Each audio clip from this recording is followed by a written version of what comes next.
Hi, welcome to boardshop.co.uk. A board review, kind of, but not really.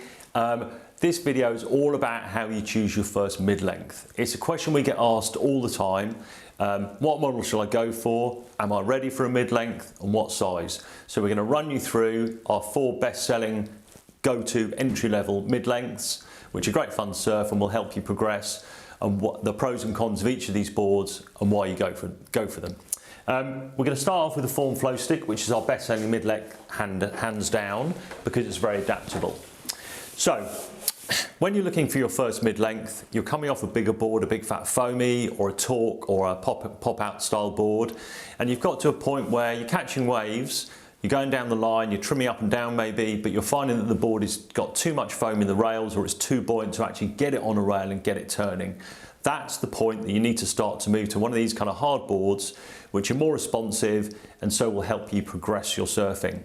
Now, there are lots and lots of mid-lengths. Some of them are not good as your first mid-length option because they are too performancey or too rocket or what have you.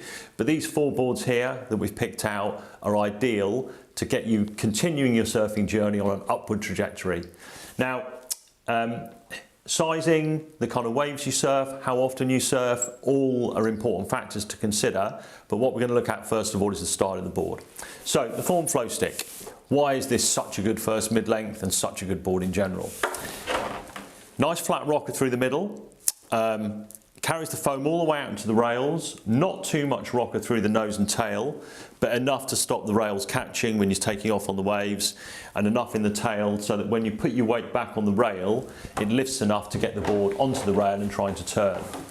Also has a 5-fin option, so you can surf it as a 3-fin, which is a bit more stable, a bit more controllable, gives you a bit more pivot off that rear fin.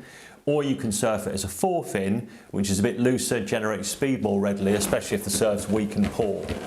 So the Flow Stick is a great option because it's got a flattish rocker, massive sweet spot, so that if you don't get your feet in the right place straight away, it's not going to tip you off. But the joy of the board is that as you get used to it and as you improve, and as you start to surf it further back, it becomes more manoeuvrable and more responsive to your movements and how you're going to surf. So it's a great board to take you from a big foamy or a bigger board onto that next step.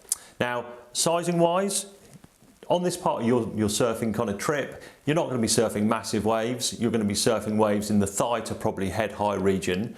So sizing wise, you need to look at something 6'8", 6'10", 7'0". Unless you're very heavy or very light and you can go to the other extremities, that's the kind of sweet spot for these kind of boards, 6'8", 6'10", 7'0". We are of course here to help if you want to talk about weight or how often you surf. If you're surfing more often, you can go smaller. If you're surfing less often, then you should go a little bit bigger. But that's the kind of general rule of thumb. Second board to look at is the Phipps One Bad Egg. This was the first mid-length that we tried and we liked it. It was easy surfing, it got going in small waves really well. As you can see, the plan shape is a little bit different. It's a little bit more pulled in on the nose compared to the Flow Stick and the tail, but it carries the same principle. Big sweet spot, good bit of foam in the rails for stability, carries the volume all the way up forward to the nose of the board so that it paddles really well and catches you loads of waves. Slightly different fin setup. The 2+1 gives you the option to ride as a single fin, but realistically, in this part of where your surfing's progressing, you need to surf it as a 2+1. It gives you drive, hold and stability and doesn't restrict your turning, so you can still progress nicely. Next board to have a look at is the Channel Islands Mid. Now you might think, oh, Channel Islands performance boards, no good for me.